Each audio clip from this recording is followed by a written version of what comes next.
मिळवून देण्यासाठी सत्ताशाही, न्यायासाठी सत्ताशाही, भ्रष्टाचार उघड करणार सत्ताशाही, लोकांच्या कल्याणासाठी सत्ताशाही, लोकजागृतीचे माध्यम सत्ताशाही, लोकशाही टिकविण्यासाठी लढाई म्हणजे सत्ताशाही, शासन प्रशासनाला कर्तव्याची जाणीव करून देणार सत्ताशाही, चालू घडामोडीचे अपडेट मिळवण्यासाठी सत्ताशाहीच्या YouTube चॅनलला आजच सबस्क्राईब करा.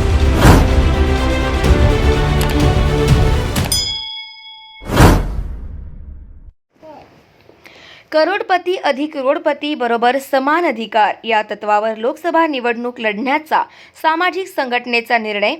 शेतकरी संघटनेचे प्रणेते भाई जगदीश कुमार इंगळे यांची माहिती. इंडिया आघाडी व महाविकास आघाडी हे या देशाचे मालक नाही. ते ठरवतील त्याच उमेदवाराला मतदान करावे लागेल या भ्रमातून मतदारांनी लगेच सुटका घेऊन स्वतःच्या मर्जीतल्या उमेदवाराला मतदान करण्याचे आवाहन. हो घातलेल्या सन 2024च्या सार्वत्रिक लोकसभा निवडणुकीचा कार्यक्रम जाहीर झालेला असताना इंडिया आघाडी व महाविकास आघाडी उमेदवाराच्या नावाची घोषणा करण्यासाठी मनोरंजनात्मक कार्यक्रम चालवित असून मतदारामध्ये संभ्रम निर्माण करीत असल्याचा आरोप संघटनेचे प्रणेते भाई जगदीश कुमार इंगळे यांनी जाहीर केला असून मतदारांना इंडिया आघाडी आणि महाविकास आघाडी यांच्या भ्रमात न राहता भारतीय संविधानाने करोडपती रोडपती समान अधिकार देशातील नागरिकांना दिलेला आहे. म्हणून संविधानाने दिलेल्या समता, स्वातंत्र्य, बंधुत्व या तत्वावर लोकसभा निवडणूक लढण्याचा निर्णय संघटनेने घेतला असून इंडिया आघाडी व महाविकास आघाडी या देशाचे मालक नाहीत.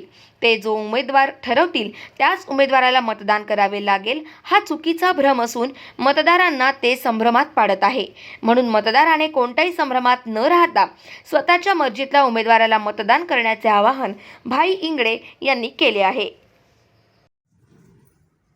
आज यवतमाळ लोकसभा मतदारसंघामध्ये संघटनेच्या मार्गदर्शक तत्वानुसार मी भाई जगदीश कुमार इंगळे आज जाहीर पत्रकार परिषद घेऊन जो सामाजिकदृष्ट्या आम्ही जो गावाकुसाबाहेर राहणाऱ्या माणसाच्या न्याय हक्कासाठी सतत दिल्लीपासून तर दिल्लीपर्यंत संघर्ष करून 4 वर्ष 11 महिने 15 दिवस शेवटच्या क्षणापर्यंत आम्ही लोकांसाठी संघर्ष करतो, परंतु शासन कोणत्याच प्रकारची त्याची दखल घेत नाही. म्हणून आम्ही बी या देशाचे सन्माननीय नागरिक आहोत. महामानव बोधिसत्व डॉक्टर बाबासाहेब आंबेडकर यांनी आम्हालाही संविधानाने समानतेचा अधिकार दिला. म्हणून एकीकडे करोडपती आणि एकीकडे रोडपती बरोबर संविधानाने दोन्ही लोकांना समानतेचा अधिकार दिलेला आहे. या तत्वावर आम्ही जनसामान्य लोकांच्या न्याय हक्कासाठी शेवटच्या गावाकुसाबाहेर राहणाऱ्या शेवटच्या माणसाला त्याचा राजकीय अधिकार मिळाला पाहिजे या विचाराची शृंखला घेऊन आता आम्ही सन 2024ची लोकसभा निवडणूक आमच्या सामाजिक कार्याचं राजकीय पुनर्वसन झालं पाहिजे. त्याकरिता हा एक महत्त्वपूर्ण आम्ही लोकसभा निवडणूक लढण्याचा निर्णय घेतलेला आहे. आणि देशामध्ये इंडिया आघाडी आणि महाविकास आघाडी हे उमेदवार घोषित करण्याचा सुद्धा मनोरंजनात्मक कार्यक्रम आहे. त्यामुळे मतदार आहेत हे संभ्रमात पडलेले आहेत. त्यांच्या मनामध्ये एक भ्रम निर्माण झालेला आहे की आता यांनी उमेदवार जाहीर केला तर त्या उमेदवाराला आपण मतदान करायचं आहे. तसं काही नसतं. महामानव बोधिसत्व डॉक्टर बाबासाहेब आंबेडकर यांनी मताचा अधिकार आपल्याला स्वतंत्र आपल्या मर्जीतल्या उमेदवाराला निवडून देण्याचा आपल्याला तो अधिकार आहे. परंतु राज्यातील आणि देशातील काही पक्ष या सामान्य मतदाराला आपली मक्तेदारी समजत आहेत. तर या गोष्टीचं सगळं आम्हाला खोडतोड करायचे आहे.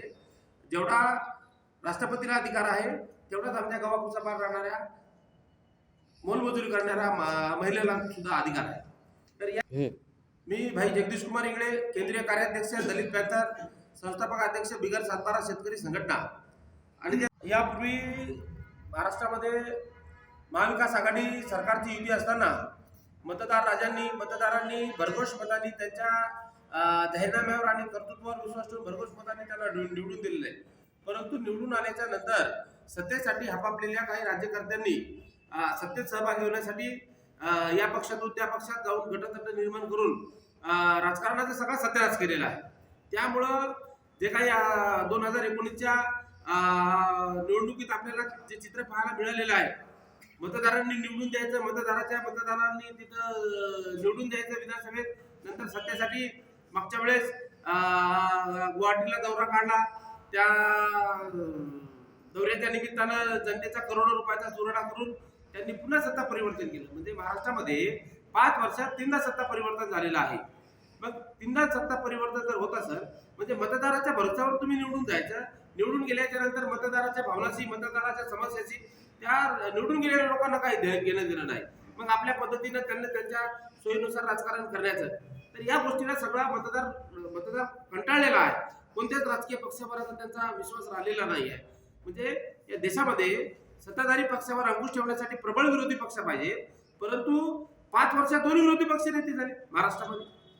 मग आता सत्तेत असणाऱ्या माणसावर अंकुश ठेवण्यासाठी विरोधी पक्ष नेता असणारा माणूस आज 6 महिने झाले की दुसरीकडे सत्तेसाठी आपापलेलापणा करून विरोधी पक्ष सोडून सत्तेत जातात आणि सत्तेवाले त्याचा करतात. देशात एक प्रबळ विरोधी पक्ष नेता नाही.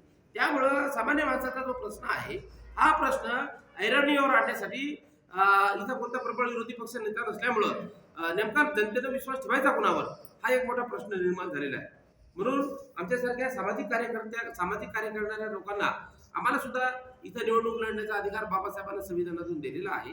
म्हणून त्या अधिकाराची शृंखला घेऊन समान अधिकार, समता, स्वातंत्र्य, बंधुत्व या आधारावर संविधानाच्या विचाराची शृंखला घेऊन आम्ही बी निवडणूक लढण्याच्या तयारीत आहे. आणि त्या पद्धतीचं नियोजन आता आम्ही या सन 2024च्या लोकसभा निवडणुकीमध्ये राहणार. म्हणजे भेटीगाठी कार्यक्रम करतात. ही जी सगळी नौटंकी आहे ही मतदारांच्या लक्षात आलेली आहे. म्हणून विद्यमान खासदार यांच्याकडे आम्ही लेखी स्वरूपात आंदोलनात्मक भूमिका घेऊन पाठपुरावा केला. त्यांनी एकसमय प्रमाणात दुर्लक्ष केलेले. तर आमच्या ज्या समस्या होत्या, आमची जी आंदोलनात्मक भूमिका होती ही लोकांच्या हिताची भूमिका होती आणि लोकांच्या हिताची भूमिका आहे. परंतु विद्यमान खासदारांनी ज्या पद्धतीने सहकार्य करायला पाहिजे होतं ते आम्हाला या 4 वर्षामध्ये केलेलं नाही. त्यामुळे मतदार आता त्यांच्याबद्दल जागरूक झालेलाच आहे. येणाऱ्या काळामध्ये त्यांना त्यांचे प्रतिसाद चांगल्या पद्धतीचे दिसतील. आता यापूर्वी आम्ही वाशिम यवतमाळ लोकसभा मतदारसंघाचं जे काय आपल्या शेवटचं गाव आहे तेलंग टाकळीपासून जे आम्ही आमच्या संघटनात्मक पातळीवर कार्याची बांधणी करत असताना पूर्ण इकडच्या शेवटच्या वाशिम जिल्ह्यातील शेवटच्या गावापर्यंत आमचं भेटीगाठी अभियान चालू आहे. त्यानंतर प्रतिक्रिया नोंदवा, प्रतिसाद द्या असा जनसंवाद कार्यक्रम सुद्धा केलेला आहे. तर त्या कार्यक्रमाच्या माध्यमातून विद्यमान खासदार किंवा विरोधी पक्षाच्या लोकांवर मतदारांचा अजिबात विश्वास राहिलेला नाही आहे. आणि आम्ही जे कामं आतापर्यंत केलेले आहेत, कोणाला अन्याय अत्याचाराचे जे कामं केलेले आहेत, आता आम्ही दलित बँकाच्या चळवळीचे कार्यकर्ते असल्यामुळे जिथं जिथं कुठल्याही समाजावर अन्याय झाला तर आम्ही त्या गावामध्ये जाऊन त्या लोकांना न्याय देण्याचा प्रयत्न केला. शहरामध्ये जे काही सर्वांसाठी घरे 2022 जे धोरण आहे हे धोरण आम्ही आंदोलनात्मक भूमिका घेऊन महाराष्ट्राचे माजी मुख्यमंत्री देवेंद्र फडणवीस हे यांचं सरकार असताना महामानव डॉक्टर बाबासाहेब आंबेडकर दादरचे ते भूमीपासून मुंबई मंत्रालयापर्यंत मोर्चा नेला आणि त्या लोकांना 835 पानाचं निवेदन सादर केलं. तेव्हा कुठेतरी शासन निर्णय हा निर्गमित झाला. त्याच धर्तीवर आता आम्ही सर्वांसाठी शेतीचा बी मुद्दा घेऊन आता आमच्या निवडणुकीच्या जाहीरनाम्यात प्रसिद्ध केलेला आहे. त्यासाठी गल्लीपासून दिल्लीपर्यंत आम्ही आंदोलनं केलेली आहेत. मुंबईला त्याच्यानंतर आपले सुधीरभाऊ मुनगंटीवार आहेत, अनुसूचित जमाती व इतर पारंपरिक वननिवासी वन हक्काची मान्यता अधिनियम 2006 हा कायदा केंद्र सरकार प्रणीत असल्यामुळं महाराष्ट्राचे जे आपले कॅबिनेट मंत्री आहेत, वन मंत्री, आता सन 2023च्या खरीप हंगामामध्ये बऱ्याच लोकांना जमिनी पेरणीसाठी अडथळा निर्माण झाला. तर त्या अडथळा होऊ नये यासाठी आमचे विलासभाऊ पवार यांच्या नेतृत्वामध्ये सुधीरभाऊ मुनगंटीवार यांच्या चंद्रपूर येथील निवासस्थानावर आम्ही आंदोलनात्मक भूमिका घेऊन लोकांचे प्रश्न त्यांच्या निदर्शनास आणून देण्याचा प्रयत्न केला. असे फसेपारधी समाजाला अनेक संकटे आलेली आहेत. फसेपारधी समाजाला वन विभागाच्या प्रशासनाने त्या जमिनीपासून अदखलपात्र केलं. परंतु आम्ही संविधानात्मक मार्गाने त्यांच्या सगळ्या कागदपत्राचा पाठपुरावा करून शासनाच्या निदर्शनात आणून दिलेल्या ह्या बाबी आहेत. आणि शेवटी धोरणात्मक पद्धतीचा शासन निर्णय घेण्यासाठी माझी भूमिका शेवटपर्यंत कायमच राहणार आहे. परंतु आता आचारसंहिता लागली, 4 वर्ष 11 महिने 15 दिवस आम्ही लोकांच्या न्यायासाठी काम करायचं. आणि शेवटचे जे लोकसभेची निवडणूक येते, मग विद्यमान खासदार असतील, विरोधी पक्षाचे काही उमेदवार असतील, यांनीच मजा मारायची का? अजिबात तसं होणार नाही. त्यामुळं आम्ही जे या वाशिम यवतमाळ मतदारसंघामध्ये जी काही गावाची बांधणी केलेली आहे, आमची बी अधिकृतपणे 15 ते 17 हजार अधिकृत आमच्या संघटनेचे सभासद आहेत. अधिकृत आम्ही नोंदणी केलेली आहेत. प्रत्येक गावामध्ये आमच्या शाखा आहेत, प्रत्येक गावामध्ये आमचं काम आहे. त्या कामाचा उल्लेख घेऊन लोक आता आम्हाला लोकांचा सुद्धा आग्रह आहे की बाबा आता म्हणजे सत्ताधारी पक्ष बी तसाच आणि विरोधी पक्ष बी तसाच आहे, त्यामुळे तुम्ही कुठेतरी लोकसभेमध्ये द्या.